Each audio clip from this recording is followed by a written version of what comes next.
നമ്മൾ എത്ര തവണ നമ്മുടെ ജീവിതത്തെ ഒരു റുട്ടീനിലേക്ക് കൊണ്ടുവരാൻ ശ്രമിച്ചാലും വീണ്ടും നമ്മുടെ റുട്ടീൻ തകർന്നു പോകുന്നൊരവസ്ഥ നിങ്ങൾ അനുഭവിച്ചിട്ടുണ്ടാകും. അതുപോലെ എത്ര തവണ നിങ്ങളുടെ മനസ്സിനെ നിങ്ങൾ പീസ്ഫുൾ ആക്കാനോ ഹാപ്പി ആക്കാനൊക്കെ ശ്രമിച്ചാലും വീണ്ടും മനസ്സ് ഒരു മൂഡ് ഓഫ് ആകുന്ന ഒരു അവസ്ഥയിലേക്ക് തിരിച്ചു പോകുന്നത് നിങ്ങൾ കണ്ടിട്ടുണ്ടാകും. ഇതിൽ നിങ്ങൾ ആശയക്കുഴപ്പത്തിലാക്കുന്ന ഒരു കാര്യം എന്തെന്നാൽ നമ്മുടെ ജീവിതത്തിനും നമ്മുടെ മനസ്സിനും ഇങ്ങനെ കേടുവന്നു പോകാൻ പ്രത്യേകിച്ച് പ്രാക്ടീസ് ഒന്നും വേണ്ട. എന്നാൽ അതിനൊന്ന് ശരിയാക്കി എടുക്കാൻ നമ്മൾ നല്ല പ്രാക്ടീസ് ചെയ്യേണ്ട ഒരു ആവശ്യം വരുന്നുണ്ട്. എന്തുകൊണ്ടാണ് ഇവരെല്ലാം നമുക്ക് കോൺസിസ്റ്റന്റ് ആയിട്ട് നിലനിൽക്കാൻ സാധിക്കാത്തത്? എന്തുകൊണ്ടാണ് നമ്മുടെ മോട്ടിവേഷൻ വീണ്ടും ഡൗൺ ആയി പോകുന്നത്? എന്തുകൊണ്ടാണ് നമ്മുടെ റുട്ടീൻ തകർന്നു പോകുന്നത്? എന്തുകൊണ്ടാണ് നമ്മുടെ മനസ്സ് വീണ്ടും അലങ്കോലമാകുന്നത്?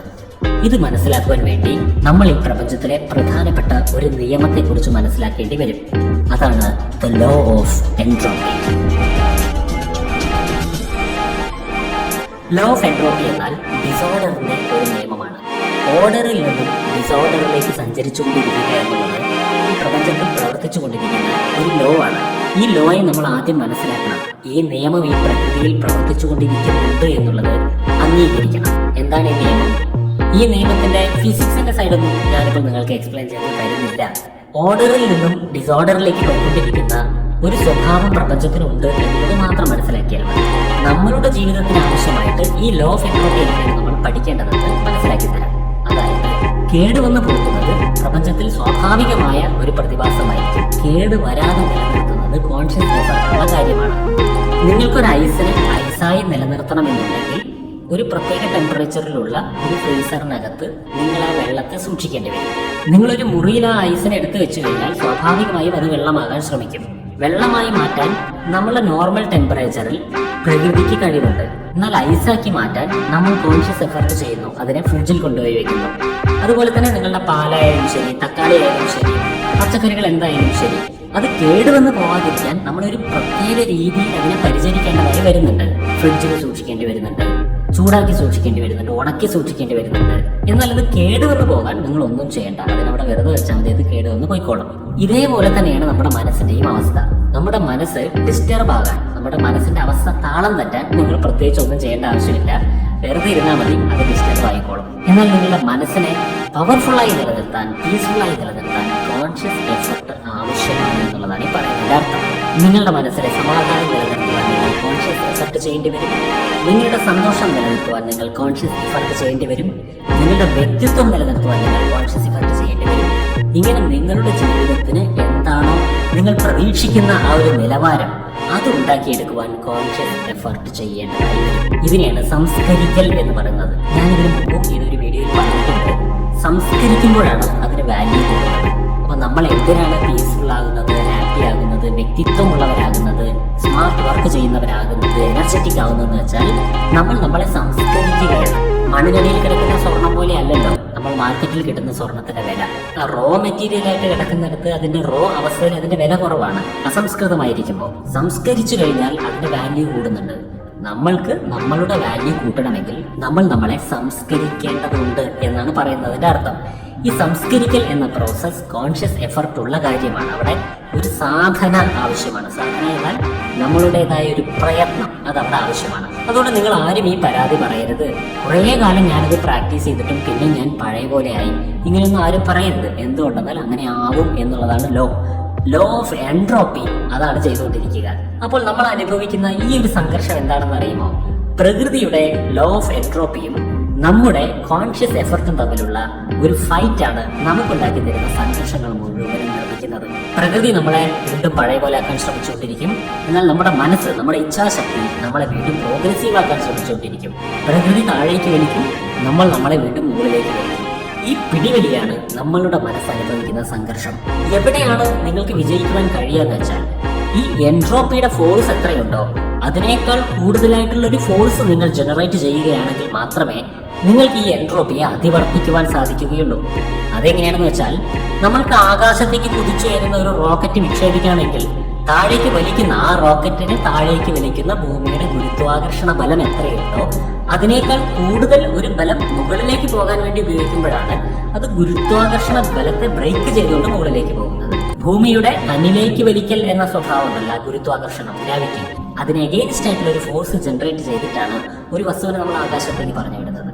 ഇതുപോലെയാണ് ലോ ഓഫ് എൻട്രോപ്പിയും വിൽ പവറും തമ്മിലുള്ള ഫൈറ്റ്. നമ്മുടെ ഉള്ളിൽ 2 പവർ വർക്ക് ചെയ്യുന്നുണ്ട്. നമ്മൾ പ്രകൃതിയുടെ ഭാഗമായതുകൊണ്ട് നമ്മളിൽ ലോ ഓഫ് എൻട്രോപ്പി വർക്ക് ചെയ്യും. എന്നാൽ നമ്മൾക്ക് ഒരു മനസ്സുള്ളത് കൊണ്ട്, നമ്മൾക്കൊരു ഇച്ഛാശക്തി ഉള്ളത് കൊണ്ട് നമ്മുടെ കോൺഷ്യസ് എഫർട്ടും വർക്ക് ചെയ്യും. ഇതിൽ പലപ്പോഴും എൻട്രോപ്പി പവർഫുൾ ആയി നിൽക്കും, അപ്പോൾ നമ്മൾ ഡൗൺ ആകും. പലപ്പോഴും നമ്മുടെ വിൽ പവർ ഹൈ ആയി നിൽക്കും, അപ്പോൾ നമ്മൾ ഹൈ ആയിട്ട് ഫീൽ ചെയ്യും. ഇതാണ് നമ്മളുടെ മനസ്സിന്റെ ഫ്ലക്ച്വേഷൻ എന്ന് പറയുന്നത്. ജീവിതത്തിന്റെ നിലവാരത്തിലെ ഫ്ലക്ച്വേഷൻ എന്ന് പറയുന്നത്, നമ്മളുടെ റൊട്ടീന്റെ ഫ്ലക്ച്വേഷൻ, സ്വഭാവത്തിന്റെ ഫ്ലക്ച്വേഷൻ എല്ലാം ഉണ്ടാകുന്നത് ലോ ഓഫ് എൻട്രോപ്പിയും കോൺഷ്യസ് എഫർട്ടും തമ്മിലുള്ള ഫൈറ്റിൽ തോൽവിയും ജയവും സംഭവിക്കുന്നതിനനുസരിച്ചിട്ടാണ്. ഇത് 24 hours കോൺസ്റ്റന്റ് ആയി നടന്നുകൊണ്ടേയിരിക്കുന്ന ഒരു പ്രക്രിയ ആയതുകൊണ്ട് ഇതിനൊരിക്കലും വിശ്രമിക്കാൻ പാടില്ല. അതായത് ഒരു ഫുട്ബോൾ കളി നടന്നുകൊണ്ടേയിരിക്കുന്ന സമയത്ത് അതിനിടയിൽ കളിക്കുന്ന ഒരു ടീമിലെ ആള് വിശ്രമിക്കാൻ പോയി കഴിഞ്ഞാൽ മറ്റേ ടീം വിജയിക്കും. ഇതുപോലെ ഈ കോൺഷ്യസ് എഫർട്ടും എൻട്രോപ്പിയും തമ്മിൽ ഫൈറ്റ് നടന്നുകൊണ്ടേയിരിക്കുന്നതുകൊണ്ട് ഇതിനിടയിൽ നമ്മൾ നമ്മുടെ കോൺഷ്യസ് എഫർട്ട് സ്റ്റോപ്പ് ചെയ്ത് ഞാൻ സെറ്റായി, ഞാൻ ഓക്കെ, ഇനി എനിക്കൊന്നും സംഭവിക്കില്ല എന്നൊക്കെ വിചാരിച്ച് ഇരുന്ന് കഴിഞ്ഞാൽ നിങ്ങൾ പതുക്കെ താഴേക്ക് എത്തും, വീണ്ടും പഴയ പോലെയാവും. അതുകൊണ്ട് ജീവിത അവസാനം വരയ്ക്കും നിങ്ങൾ ആ കോൺഷ്യസ് എഫർട്ട് ചെയ്തുകൊണ്ടേയിരിക്കണം. ആ കോൺഷ്യസ് എഫർട്ടിൽ നിങ്ങൾ കൊടുക്കേണ്ട തീവ്രത കുറഞ്ഞു വരും നിങ്ങൾക്ക് ശീലമായി കൊണ്ടിരിക്കുന്ന സമയത്ത്. എങ്ങനെയാണോ ഗ്രാവിറ്റിയുടെ ഒരു നിശ്ചിത മേഖലയുടെ അപ്പുറം കിടക്കുന്ന സമയത്ത് പിന്നെ ഗ്രാവിറ്റി ഫോഴ്സ് ഇങ്ങോട്ട് വലിക്കുകയില്ലല്ലോ, അതുപോലെ. പക്ഷേ കോൺഷ്യസ് എഫർട്ട് ചെയ്തുകൊണ്ടിരിക്കണം എന്നുള്ളത് സത്യമായിട്ടുള്ള കാര്യമാണ്. ഇത് നിങ്ങൾക്ക് കുറച്ചുകൂടെ വ്യക്തമാക്കി തരാൻ വേണ്ടി ഞാൻ ബ്രെയിനിന്റെ ഒരു സ്വഭാവം പറഞ്ഞുതരാം. ബ്രെയിനിന് ഒരു പ്രധാനപ്പെട്ട ഉത്തരവാദിത്തമുണ്ട്. എന്താണെന്ന് അറിയുമോ? നമ്മളെ മടിയന്മാരാക്കുക എന്നുള്ളതാണ് ഉത്തരവാദിത്തം. അപ്പൊ നമ്മൾ പലപ്പോഴും ചിന്തിക്കാറുണ്ട്, എന്തുകൊണ്ടാണ് എനിക്ക് മടി ഉണ്ടാകുന്നത്? 2 ദിവസം ഒരു കാര്യം ചെയ്യും, 3ാമത്തെ ദിവസം ആകുമ്പോഴേക്കും എനിക്കത് ചെയ്യാൻ തോന്നുന്നില്ല എന്നൊക്കെ നമ്മൾ പരാതി പറയാറില്ലേ? എങ്ങനെയാണ് ഈ മടി മാറ്റിയെടുക്കുക എന്നൊക്കെ? മടി എന്നത് നമ്മുടെ ബ്രെയിനിന്റെ പ്രധാനപ്പെട്ട ഒരു അജണ്ടയാണ്. എന്താണ് മടി? നമുക്ക് എന്തുകൊണ്ടാണ് മടി പിടിച്ചിരിക്കാനും കിടന്നുറങ്ങാനും ഒന്നും മിണ്ടാതൊരിടത്ത് റിലാക്സ് ചെയ്തിരിക്കാനൊക്കെ തോന്നുന്നത്? എഫർട്ടുകൾ ചെയ്യുന്നതിനോടൊരു താല്പര്യക്കുറവ് പലപ്പോഴും പലർക്കും ഉണ്ടാവുന്നത് എന്തുകൊണ്ടാണ്? ഇത് ബ്രെയിനിന്റെ ഒരു അജണ്ടയാണ്. എന്താണ് ബ്രെയിനിന്റെ അജണ്ട എന്നറിയുമോ? ബ്രെയിനിന്റെ കുറെ ഡിപ്പാർട്ട്മെന്റുകളുണ്ട്. ആ ഡിപ്പാർട്ട്മെന്റുകളിൽ ഒരു പ്രധാനപ്പെട്ട ഡിപ്പാർട്ട്മെന്റ് ആണ് എനർജി സേവിംഗ് ഡിപ്പാർട്ട്മെന്റ്. അപ്പൊ നമ്മുടെ ശരീരം ഉപയോഗിച്ചുകൊണ്ട് അമിതമായി നമ്മൾ പ്രവർത്തിച്ചു കഴിഞ്ഞാൽ എനർജി സേവ് ആവുന്ന കാര്യത്തിൽ പരാജയപ്പെടുമെന്നും, സോ എനർജി സേവ് ചെയ്യണം, ലോഡ് ഷെഡിങ് ചെയ്യണം, ശരീരം അമിതമായി പ്രവർത്തിച്ചു കഴിഞ്ഞാൽ എനർജി ഇങ്ങനെ പോയിക്കൊണ്ടിരിക്കുകയാണ്, എനർജി സേവ് ചെയ്യണം എന്ന് ബ്രെയിനിന്റെ ഉള്ളിൽ ഒരു ഇൻബിൽറ്റ് പ്ലാൻ ഉള്ളത് കൊണ്ട് നമ്മളെ എങ്ങനെയെങ്കിലും ഒന്ന് വെറുതെ ഇരുത്തുക, മടി പിടിച്ചിരുത്തുക എന്നുള്ളത് ബ്രെയിനിന്റെ ഒരു അജണ്ടയാണ്. സോ ഈ പ്രകൃതി നമുക്ക് ഉണ്ടാക്കി തന്നിരിക്കുന്ന ഈ ബ്രെയിനിന് അങ്ങനെ ഒരു സ്വഭാവമുണ്ട്, നമ്മളെ മടി പിടിച്ചിരുത്തുന്ന ഒരു സ്വഭാവമുണ്ട്. എന്നാൽ നമ്മൾ പഠിച്ചെടുത്തതും നമ്മളുടെ ഉദ്ദേശ ലക്ഷ്യങ്ങളും ഒക്കെ വെച്ച് നമ്മളൊരു വിൽ പവർ ഉണ്ടാക്കി വെച്ചിട്ടുണ്ട്. ഈ വിൽ പവർ നമ്മളോട് പറയുന്നത് മടി പിടിച്ചിരിക്കരുത് എന്നാണ്. അപ്പൊ ബ്രെയിനിന്റെ ആ ബയോളജിക്കലായിട്ടുള്ള സ്വഭാവത്തിനോട് നമ്മുടെ വിൽ പവറിന്റെ സൈക്കോളജിക്കൽ സ്വഭാവമായിട്ട് നമ്മൾ ഫൈറ്റ് ചെയ്യാൻ ഇറങ്ങുകയാണ്. ശരിക്കും പറഞ്ഞാൽ പ്രകൃതിപരമായിട്ടുള്ള ഒരു തീരുമാനത്തിനോട് നമ്മൾ ആന്റി നാച്ചുറലായിട്ടുള്ള ഇച്ഛാശക്തി എന്ന കോൺഷ്യസ് എഫർട്ട് കൊടുത്തുകൊണ്ട് ഫൈറ്റ് ചെയ്യാണ്. അതുകൊണ്ടാണ് മടി പിടിച്ചിരിക്കുന്നത് വീണ്ടും വീണ്ടും സംഭവിക്കുന്നത്. എത്ര മടി മാറ്റിയെടുത്താലും വീണ്ടും ചിലപ്പോൾ ശ്രദ്ധിക്കാതിരുന്നാൽ നമ്മൾ മടിയന്മാരായി മാറും.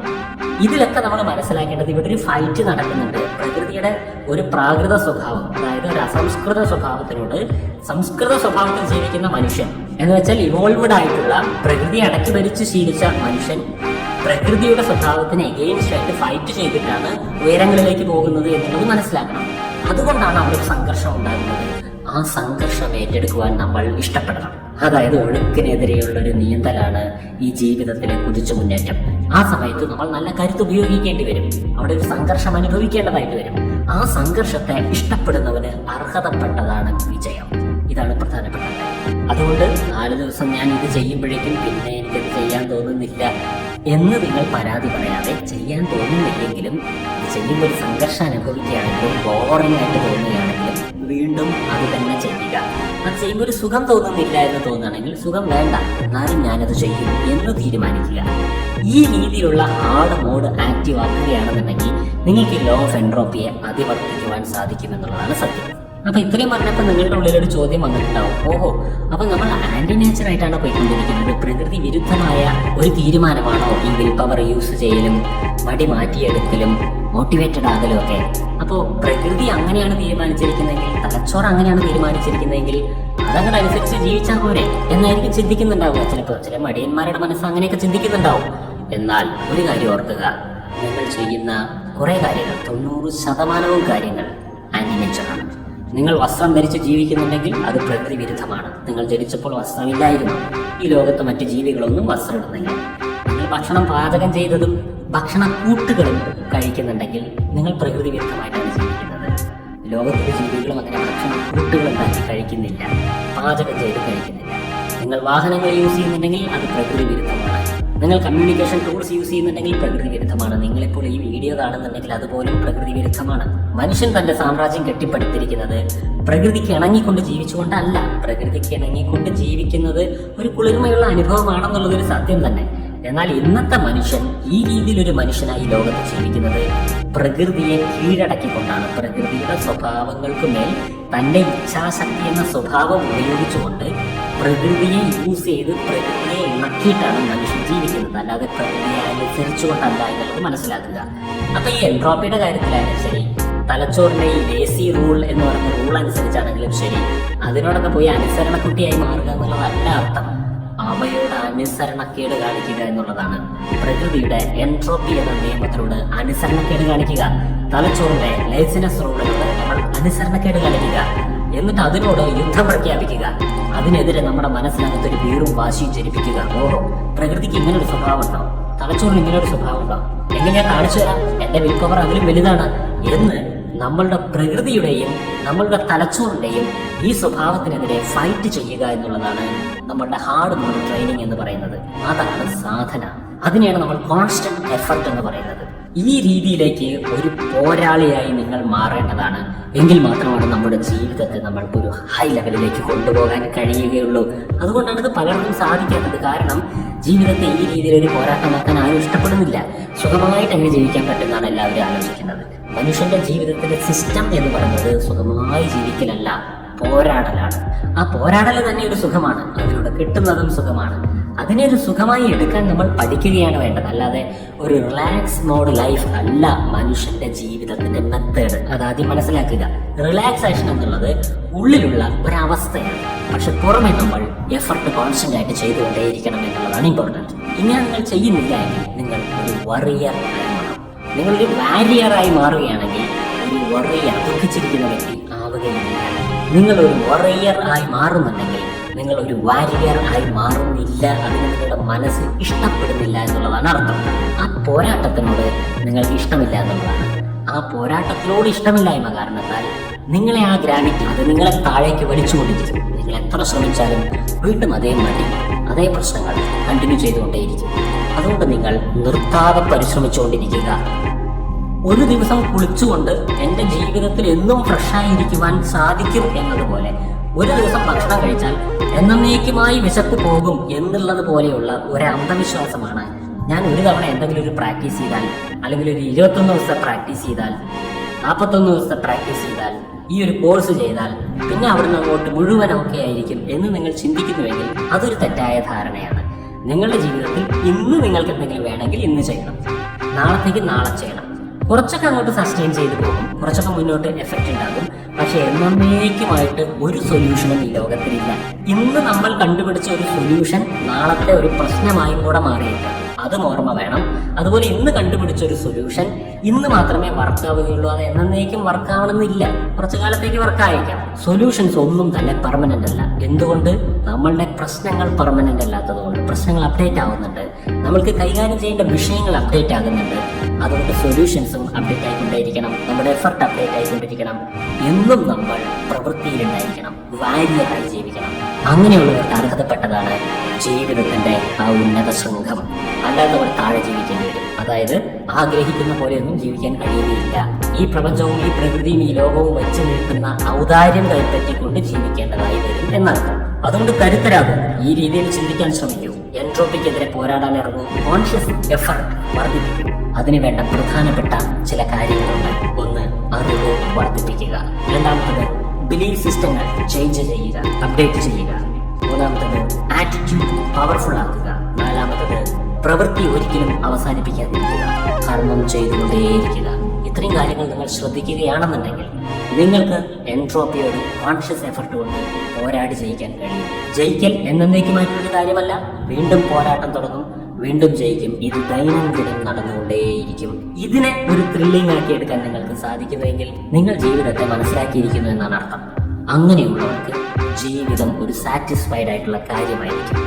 അപ്പോൾ ഈ പറഞ്ഞ കാര്യങ്ങളെല്ലാം മനസ്സിൽ വയ്ക്കുക, പ്രവൃത്തിയിലേക്ക് കൊണ്ടുവരിക. ജീവിതത്തിൽ ഒരിക്കലും ഒരു വറിയർ ആയി മാറാതെ ബി എ വാരിയർ. അതുപോലെ തന്നെ ഒരു കാര്യം കൂടെ ശ്രദ്ധിക്കുക, ജീവിതത്തിൽ ഒരിക്കലും ബെഗറായി മാറാതെ ബി ബിഗർ, വലിയവനായി മാറുക. ഒരിക്കലും ഒന്നിനും വേണ്ടി യാചിക്കുന്നവനാകാതിരിക്കുക, എല്ലാം പരിശ്രമിച്ച് നേടുന്നവനാകുക. ആരോടും യാചിക്കാതിരിക്കുക, സ്വയം പരിശ്രമിച്ച് നേടാൻ ശ്രമിക്കുക. ഇതാണ് ഒരു ശക്തമായ മനുഷ്യന്റെ ജീവിതത്തിൽ ആദ്യം സ്വീകരിക്കേണ്ട ഒരു തീരുമാനം. ഓക്കെ, മറ്റൊരു വീഡിയോയിൽ നമുക്ക് വീണ്ടും കാണാം. Good bye.